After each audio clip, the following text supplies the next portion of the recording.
Another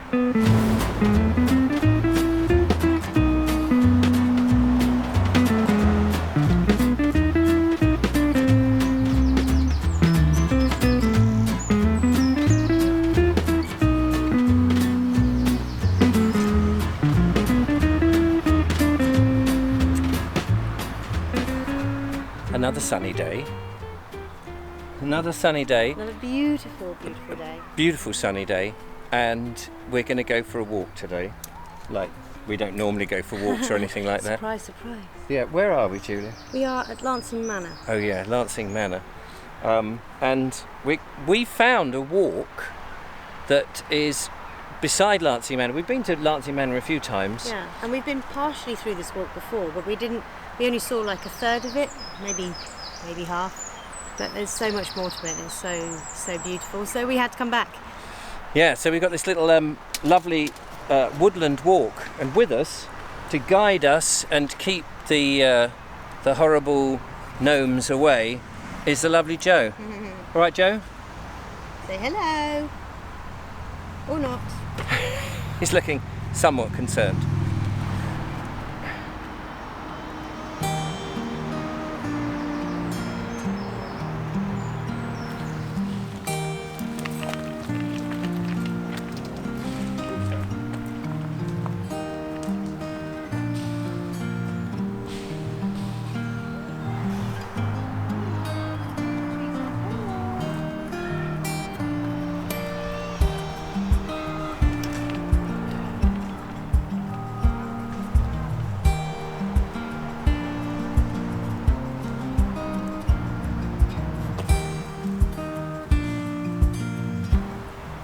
One of the things that we really liked about this walk and why we've come here is, well, there's so much variety in all the trees and things, isn't there? Yes. And it's just so green and plush with all the cow parsley and everything else. Yes, although it's jammed between the road and the gaming fields and courts and things, so you can hear all the ball games going on.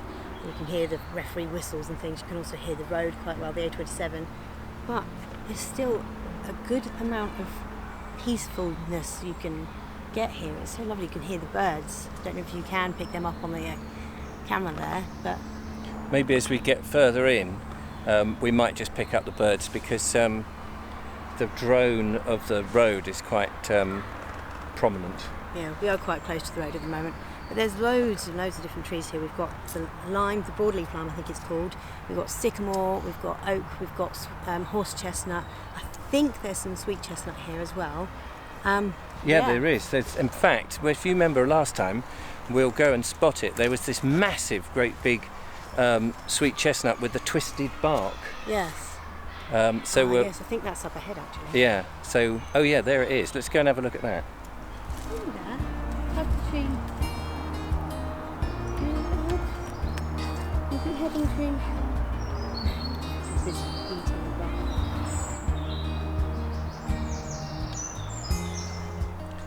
There's a tree here. I think it could be elm or wych elm. I'm not sure which elm it is, if you see what I mean. But the bark is absolutely remarkable and very, very distinctive.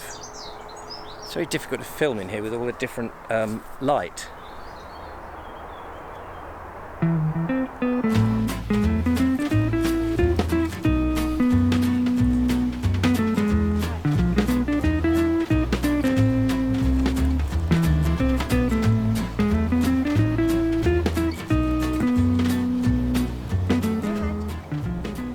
Loved being amongst the trees and climbing around and playing and picking up sticks and stones and rearranging them, carrying them for a while.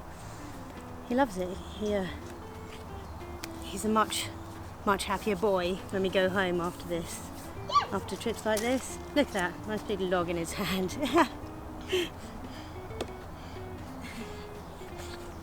So let me ask you a question, Julia. Seeing as we've got little Joe out here, how important do you think it is for kids, especially of Joe's age, to get out into nature? I think it's imperative because as a society, we have come so far from the natural order. And that's good in some ways, but we've lost that connection. So for children to be out in it, especially if we can learn with our children what species of trees, what species of plant and wildlife, I think that's only a good thing. And it's really good for the mental health. It's really grounding. So Richard, how do you think childhood compares to when you were a little boy, to when your children were little, to my children now? Well, when I was a kid, I had the luxury of, although I lived in a cul-de-sac with all the houses facing each other, at the back of my house there was this farm, and it was pretty much derelict farm, and the landscape was just open for us kids to play. There was a little wooded area called the orchard, which we used to come down and play on, which we just loved it. We'd climb the trees, and it got like this, overgrown with trees and all the... Will you stop bashing me? The cow parsley and all of that. We used to muck about, and I absolutely loved it. And I think, you know, that has given me my love of nature and landscape, because I was exposed to it quite an early age. And I think that my kids, of course, they were born in a town, in Worthing. And the difference there was they had the park, they had the seaside, and they had fingers in their ears. Oh no. They had everything was sort of more man-made and less wild, as it was in my childhood, and so they don't have, and I've noticed this, they don't have that same connection, I think. So that's why I think, Julia, you're right. It's absolutely imperative that little blighters like this get thrown in the deep end and experience this sort of stuff, because it's in short supply. Do you want to go down? Good lad.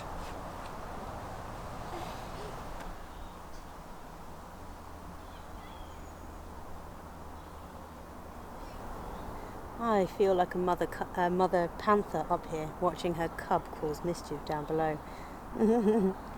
Any moment I could have to pounce down and run after him.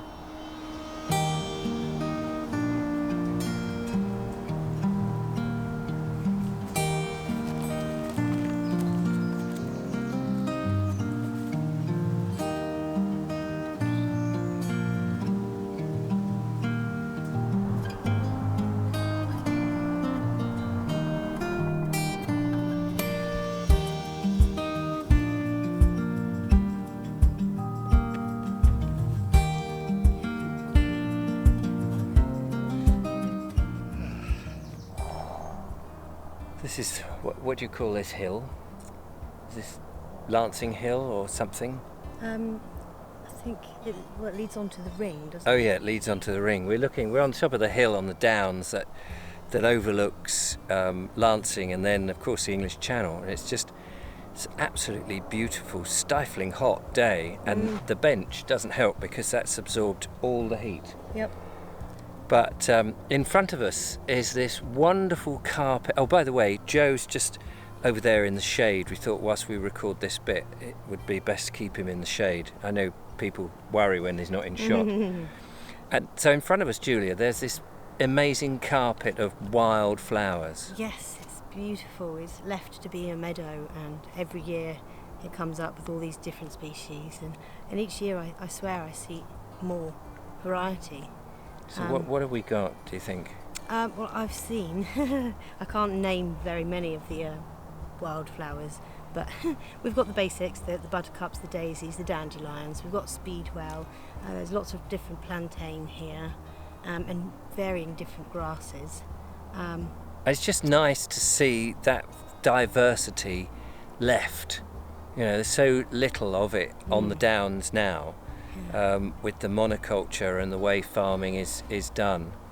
It's just perfect for all the insects, which then feed the birds and the rodents and all other little creatures, and which in turn feed the birds of prey and the other the whole cycle bigger of life, wildflowers. isn't it? Exactly. Yeah. It's a It's big a- circle of life. And the other day, saw a buzzard up here as well. And then it got swiftly chased off by a pair of crows. I'm guessing they're parents, and they were chasing them off their patch where they've got a nest here, I assume. I failed to mention the smaller trees here. I mentioned the big trees that we saw, and I'm sure there's a few more species that I didn't mention.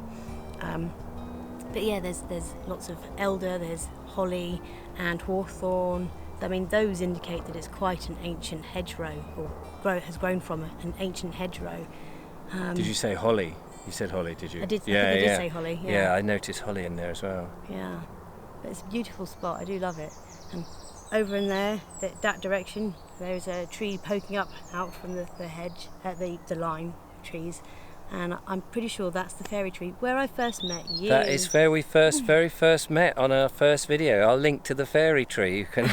Oh God, gosh. It's all good fun. It's where it all began. Beautiful spot. I love it. Well, we're slowly walking back down to the van. We'll have a bite to eat there, I think, don't you? Some refreshments are needed, yes.